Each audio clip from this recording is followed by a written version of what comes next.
Hello বন্ধুরা, welcome to my YouTube channel. বলুন তো এই সবজিটার নাম কি?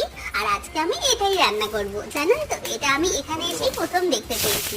তো ফোড়নেই দিয়ে দিলাম সাদা জিরে আর সরষে, তারপর পেঁয়াজ আর আদা কুচি দিয়ে খুব ভালোভাবে ভেজে নেব। এবার দেখুন, সবজিটাকে ভালো করে চেঁচে নিয়ে সুন্দর করে একটু বড় বড় করে কেটে নেবেন।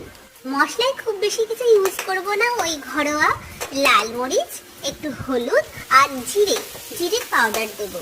আচ্ছা, টমেটোটাকে একটু ছোট ছোট করে কেটে দেবেন, পারলে পিউরি করেও দিতে পারেন, খুব ভালো হবে।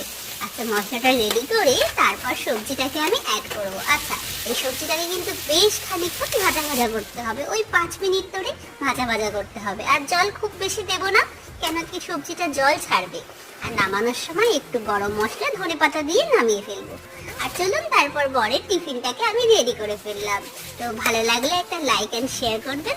Thanks for watching.